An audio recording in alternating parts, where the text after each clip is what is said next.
नमस्कार। जय हिंद, जय भारत। डिकोडर में आपका स्वागत है। आज हम एक ऐसे स्वतंत्रता सेनानी बंधुओं का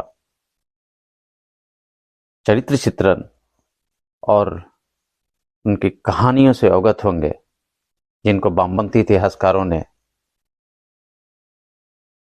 वो स्थान नहीं दिया जो स्थान उनको मिलना चाहिए था। वैसे उनको फुर्सत कहाँ थी गांधी के बकरी, गांधी के योग वर्णन, गांधी के त्याग, नेहरू के कपड़े, नेहरू के चरित्र चित्रण से फुर्सत कहाँ मिली। आइए इस वीर गाथा को सुनने से पहले एक दो लाइन गया प्रसाद शुक्ल स्नेही जी की कविता से शुरुआत करते हैं। फिर भर के जहां तहां जब तब जल उठे क्रांति के अंगारे, आजादी के बलिवेदी पर बलि हुए देश लोचन सारे। इतिहास प्रसिद्ध चापेकर बंधुओं का जन्म पेशवाओं की राजधानी रही पूना के पास में चिंचवार नामक गांव में हरि विनायक चाफेकर और द्वारका चाफेकर के घर में हुआ था। वह एक चित्पावन ब्राह्मण परिवार के थे, जो मूलतः कोकण के बेलानेश्वर से संबंध रखता था। किसी समय काफी धनढ़ संपन्न परिवार था। परिस्थितिवश वो निर्धनता के भंवर में फंस गए थे, जिस कारण से हरि विनायक चाफेकर ने जीवन यापन करने के लिए कीर्तनकार का कार्य करना शुरू कर दिया और बचपन से ही तीनों भाई इस कार्य में अपने पिता का सहयोग करने लगे। परिवार के सबसे बड़े दामोदर बचपन से ही खेल कूद के शौकीन थे और अनवरत अभ्यास प्रशिक्षण के बल पर उन्होंने अपने शरीर को फौलाद सा बना लिया था। वह कुश्ती में पारंगत थे और निशानेबाजी भी करते थे। तीर धनुष में पारंगत थे। वह अपने हृदय की गहराइयों से राष्ट्रवादी थे और वो चाहते थे कि भारत का युवा पीढ़ी इतना सशक्त हो जाए कि भारत को परम वैभव पर पहुंचाने के लिए अपना सर्वस्व समर्पित करने वाला बने। उनके जोशीले भाषण, प्रभावशाली व्यक्तित्व और उत्कृष्ट राष्ट्र प्रेम से प्रभावित कितने युवा उनके संपर्क में आकर शारीरिक प्रशिक्षण और सैनिक अभ्यास प्राप्त किया करते थे, ताकि समय आने पर वो देश के लिए कुछ कर गुजर जाए। ऐसे भाई के अनवरत संपर्क में रहते वसुदेव में भी बचपन से ही राष्ट्र धर्म और भारत माँ के प्रति अत्यंत अभिमान और इनकी रक्षा के लिए कुछ कर गुजरने की भावना पनपने लगी थी। राष्ट्र कार्य हेतु बड़े भाई दामोदर द्वारा गठित संस्था राष्ट्रहित इच्छुक मंडल में वासुदेव भी सक्रिय सहयोग करने लगे थे, जिसमें युवाओं को अस्त्र शस्त्र की शिक्षा दी जाती थी। उन्हें देश धर्म, देश प्रेम और देश के लिए बलिदान होने की भावना से ओतप्रोत किया जाता था। तिलक के विचारों के अनन्य भक्त चाफेकर बंधुओं के मन में अंग्रेजी शासन के प्रति कितनी घृणा थी, इसका एक छोटा सा उदाहरण उनके एक बचपन की घटना से पता चलता है। जब उनके पिता कीर्तनकार थे, वो हर चतुर्मास में मुंबई जाते थे और ऐसे ही एक बार उनके साथ दामोदर और बालकृष्ण भी मुंबई गए, जहां रानी विक्टोरिया की मूर्ति पर इन दोनों ने तारकोल पोत दिया और उसे जूतों की माला पहना दी।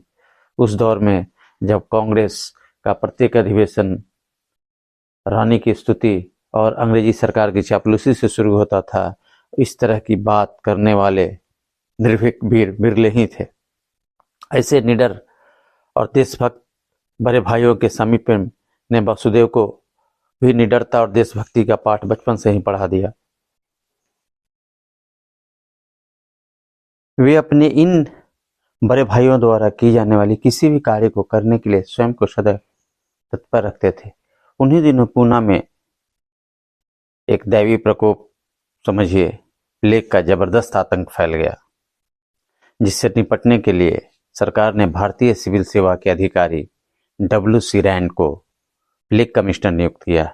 रैंड और उसकी टीम को प्लेग नियंत्रण के नाम पर किसी भी घर की तलाशी लेने का अधिकार था, जिसका ये लोग अत्यंत बुरी तरह से दुरुपयोग कर रहे थे और वो भारतीयों को निम्न दर्जे तक प्रताड़ित करते थे।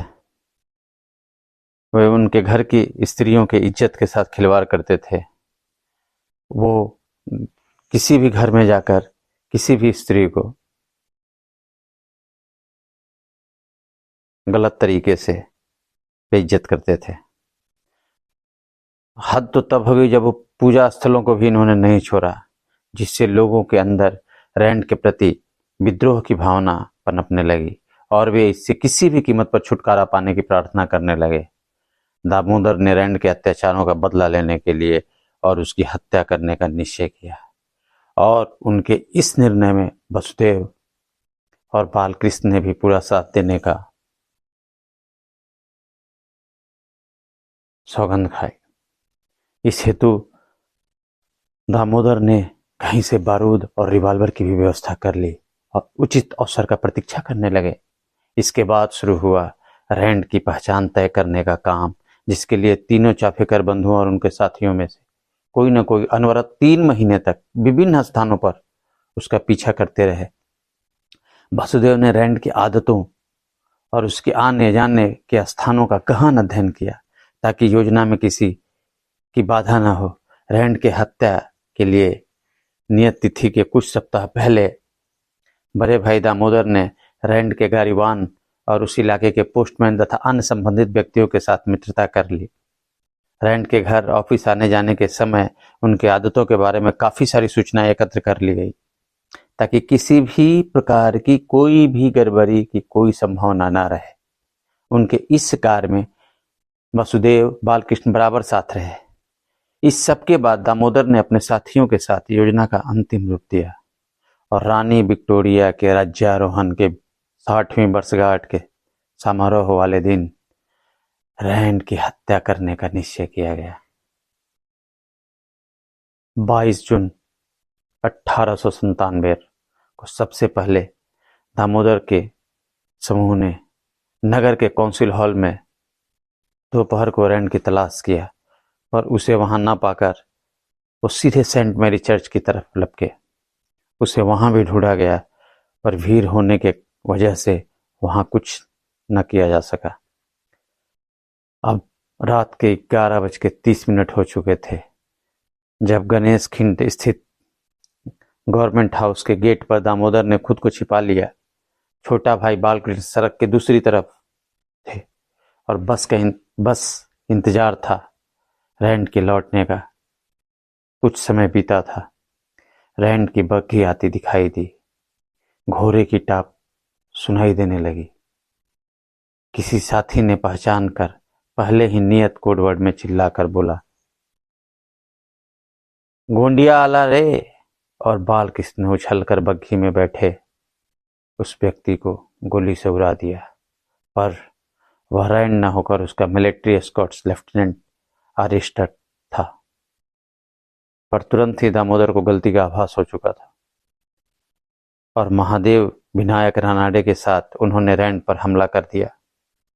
उसके बाद वह बुरी तरह से घायल हो गया और 3 जुलाई 1897 को उसकी मृत्यु हो गई। इस प्रकार बड़ा ही सुनियोजित तरीके से रची गई यह पूरी योजना अपने लक्ष्य को पाने में सफल रही और भारत के स्वतंत्रता इतिहास में पहली बार इतनी प्लानिंग से किसी अंग्रेज अफसर को मारा गया था। इस घटना से अंग्रेजी सरकार हिल गई और अपने अपराधियों को पकड़ने के लिए उसने एक बड़ा अभियान चलाया। काफी दिनों तक बचने के बाद द्रविड़ बंधुओं की गद्दारी के कारण 9 अगस्त को इस पूरी योजना के सूत्रधार करता धता बड़े भाई दामोदर गिरफ्तार कर लिए गए और पुलिस ने उनके खिलाफ आरोपों की एक लंबी चौड़ी फहरिस्त सूची तैयार की, 14 अक्टूबर 1897 को दामोदर को मजिस्ट्रेट के सामने पेश किया गया। उन पर कई संगीन धाराओं में मुकदमे की कार्रवाई शुरू हुई। 31 जनवरी 1898 को उनके मझोले भाई बालकृष्ण पर भी मुकदमा उन्हीं के साथ सुनाने का आदेश सरकार की तरफ से जारी किए गए। 3 फरवरी 1898 को ज्यूरी ने उन्हें हत्या का दोषी न मानते हुए अपराध को बढ़ावा देने का दोषी करार दिया। परंतु एक अजीब घटना घटती है। इस घटनाक्रम में न्यायालय ने ज्यूरी को ही प्रति परीक्षण कर दिए, जिसके बाद ज्यूरी ने दामोदर को हत्या के दोषी ठहराते हुए उन्हें फांसी की सजा सुनाई, जिसे 2 मार्च 1898 को उच्च न्यायालय से भी मंजूरी मिल गई और यरबदा जेल में 18 अप्रैल 1898 को उन्हें फांसी पर चढ़ा दिया गया। भारत माँ का एक सपूत आज भारत माँ की गोद में हमेशा के लिए सो गया। उधर दामोदर की गिरफ्तारी के बाद मझले भाई बालकृष्ण हैदराबाद भाग गए, पर किसी साथी के गद्दारी के कारण उन्हें भी पकड़ लिया गया।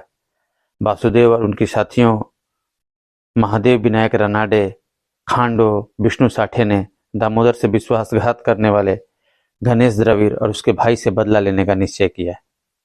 इसके लिए जब वो अपनी माँ के पास इस निश्चय और इस प्रण के बारे में बताया, वह अपने इस तीसरे पुत्र को भी खो देने के विचार मात्र से दुख के सागर में नहीं डूबी, पर वह बोली, वाह रे वासुदेव। उन्होंने अपनी माँ से कहा, माँ, तेरे 2 बेटे तो राष्ट्र कार्य के पथ पर माँ भारती के राही हो गए हैं और उन्होंने स्वयं को राष्ट्र यज्ञ में समर्पित कर दिया है, तो ये सुख, ये गौरव मुझे क्यों नहीं माँ? माँ हंसते हुए बोली, तू मुझे हंस कर विदा हंसते हुए माँ से बोला, माँ तू मुझे हंस कर विदा कर।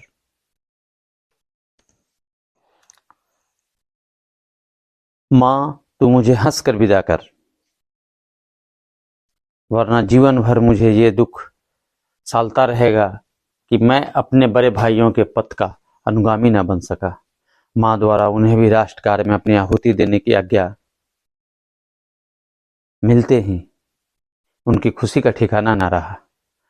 उन्होंने अपने साथियों के साथ द्रविड़ बंधुओं की तलाश जारी की। वैसे भी सरकारी गवाह बनने के कारण उसे अच्छी खासी सुरक्षा मिली थी और कहीं दूर छिपा दिया गया था, परंतु इन वीरों ने दृढ़ प्रतिज्ञा कर रखे थे कि हम उसे छोड़ेंगे नहीं। सरकारी गवाह होने के कारण जो उन्हें अच्छी खासी सुरक्षा को मिली थी, उसको भी धता बताकर उन्हें यमलोक पहुंचा दिया और वासुदेव और उनके दोनों साथी पकड़े गए। पर वासुदेव के मन में संतोष था, जब भी इतिहास लिखा जाएगा उन्हें उनके बलिदानी भाइयों से कम नहीं आंका जाएगा। उन पर मुकदमा चलाया गया और मौत की सजा सुनाते हुए 8 मई 1898 को फांसी पर लटका दिया गया। 10 मई 1899 को महादेव विनायक रानाडे को भी फांसी दे दी गई। खांडो विष्णु साठे, जिसकी उम्र किशोरावस्था में थी, उसके कारण उन्हें फांसी न देकर 10 साल की कारावास दी गई। अंत में मझले भाई बालकृष्ण को भी 12 मई 1899 को फांसी दे दी गई। इस प्रकार तीनों भाई माँ भारती के चरणों में बलिदान हो गए। अपनी शहादत के समय दामोदर मात्र 27 वर्ष के थे, बालकृष्ण 24 वर्ष के थे और वासुदेव तो मात्र 18 वर्ष के थे। दुनिया के इतिहास में विरलतम घटना है जहां एक ही परिवार के सभी बेटों ने मातृभूमि की बलिवेदी पर अपने प्राणों को अर्पित कर दिए हों।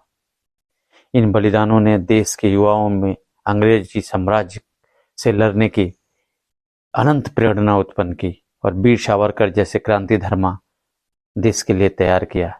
चाफेकर बंधुओं की श्रद्धांजलि देते हुए लाला लाजपत राय ने कहा था, वास्तव में चाफेकर बंधु भारत में क्रांतिकारी आंदोलन के जनक थे।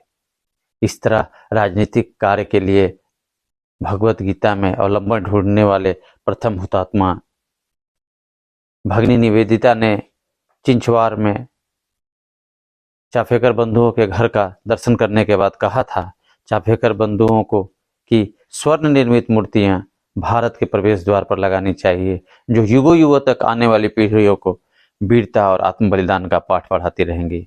दुर्भाग्य देखिए देश का, गांधी की बकरी, गांधी के चरखे, गांधी की बकरी की रस्सी, नेहरू की चिट्ठियां और जैकेटों और नेहरू के कपड़े तक की चर्चा करने वाले यह कृतज्ञ देश इन बलिदानियों को भुला बैठा।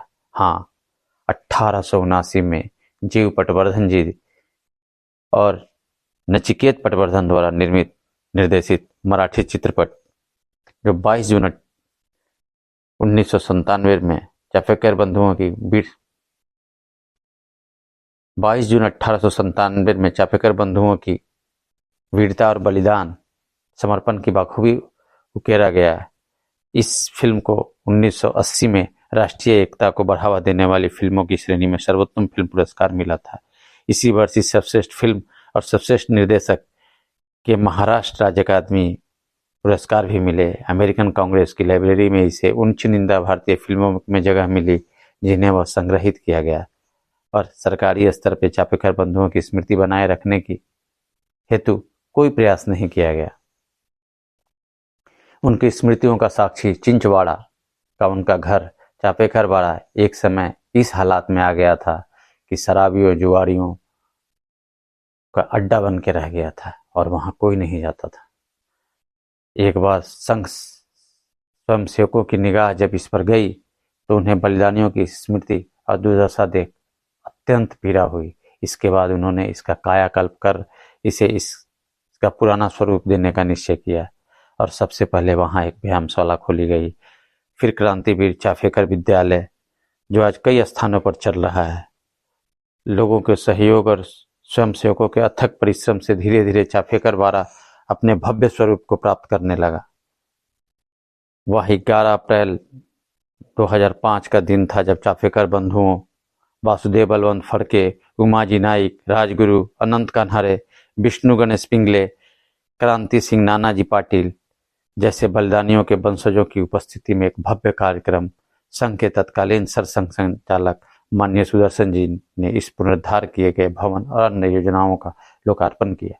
सेनानियों के वंशजों का सम्मानित किया गया। इस पूरे परिसर को क्रांति तीर्थ का नाम दिया गया। संघ और उसके स्वयंसेवकों का यह प्रयास स्तुति योग्य है, जिसमें नगर पालिका और अन्य व्यक्तियों और संस्थाओं का भी सहयोग नकारा नहीं जा सकता।